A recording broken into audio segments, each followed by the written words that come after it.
Gak. Assalamualaikum warahmatullahi wabarakatuh. Perkenalkan, nama saya Arkan Zidane Monoarfa, NIM 2019 10 11 03 11 046. Saya di sini akan mewawancara teman saya terkait pengawasan keuangan dan harta kekayaan negara. Apakah bisa, Mas? Iya, boleh, Mas. Jadi begini, Mas. Yang saya tanyakan gini, apa yang Anda ketahui terkait pengawasan dan dengan lingkup pengawasan? Menurut saya, Mas, pengawasan itu semacam aktivitas yang akan dilakukan sebelumnya, baik yang sedang berjalan ataupun sesudah proses kegiatan tersebut berakhir. Sedangkan ruang lingkup pengawasan merupakan cakupan atau batasan-batasan daripada pengawasan tersebut. Itu aja menurut saya tentang pengawasan dan ruang lingkup pengawasan. Oh, jadi gitu ya. Selanjutnya, Mas ya. Saya tanyakan lagi, apa yang Anda ketahui tentang BPK dan BPKP? Oh, BPK itu Badan Pemeriksaan Keuangan. Ya. Iya, dan Badan Pengawasan Keuangan dan Pembangunan. Iya.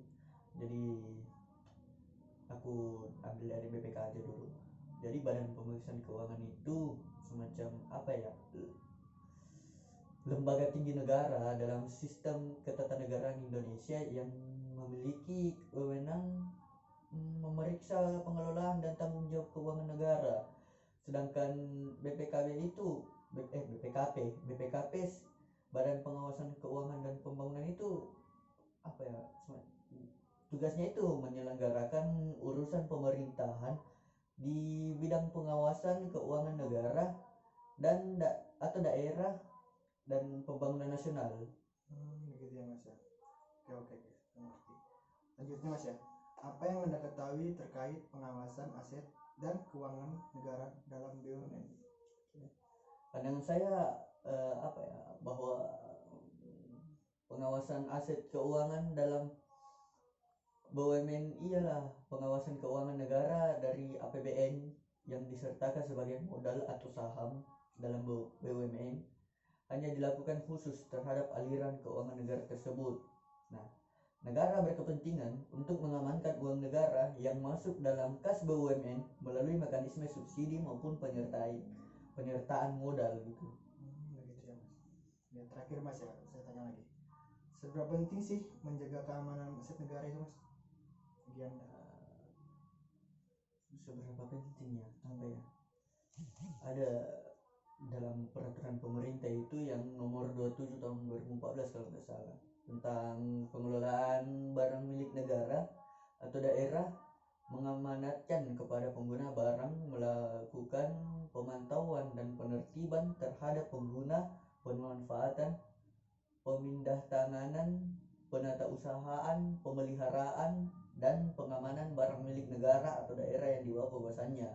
Nah, sebagaimana kita ketahui bahwa BUMN atau barang milik negara yang merupakan bagian dari aset negara memiliki jumlah dan nilai yang sangat besar, di mana sebagian besar berasal dari pembelian dan pengadaan yang dananya juga berasal dari masyarakat. Nah, tentunya ini menjadi tanggung jawab pengguna barang atau satker untuk dapat menggunakannya sesuai tugas pokok dan fungsi sekaligus menjaga dan merawatnya yang terwujud dalam pengamanan dan pemeliharaan BUMN. Nah, aspek pengamanan barang milik negara atau BUMN paling tidak terdiri dari tiga bagian, yaitu yang pertama aspek administratif. Nah, pengamanan aspek ini yaitu menata usahakan BUMN dalam rangka mengamankan BUMN dari segi administrasinya.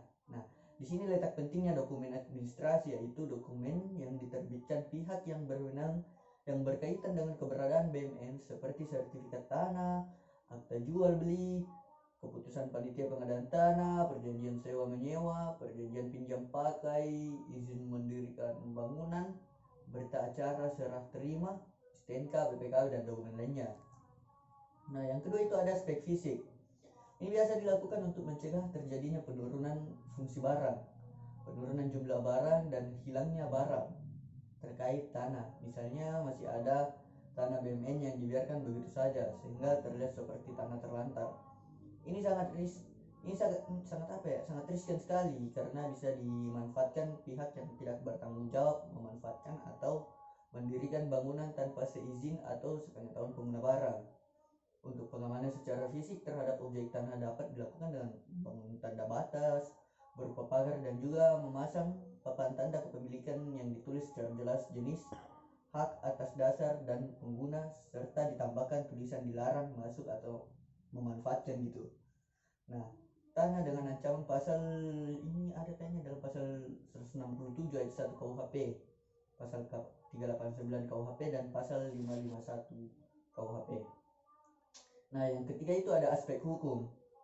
Pengamanan dari aspek hukum dilakukan agar BUMN terjaga atau terlindungi dari potensi masalah hukum seperti sengketa, gugatan, atau beralih kepemilikan kepada pihak lain secara tidak sah. Hal ini dilakukan sebagai tindakan preventif dengan melengkapi bukti kepemilikan BUMN, misalnya sertifikat hak pakai untuk tanah, IMB, atau biasa kita sebut izin mendirikan bangunan, itu untuk bangunan ya, STNK atau BPKB untuk kendaraan. Itu aja mas, maksud tahu terkait seberapa pentingnya. Ya, makasih Mas. Mungkin itu saja yang saya tanyakan terkait ini. Kurang lebih mohon maaf ya. Ya oke. Sama-sama mas. Mungkin itu saja. Assalamualaikum warahmatullahi wabarakatuh.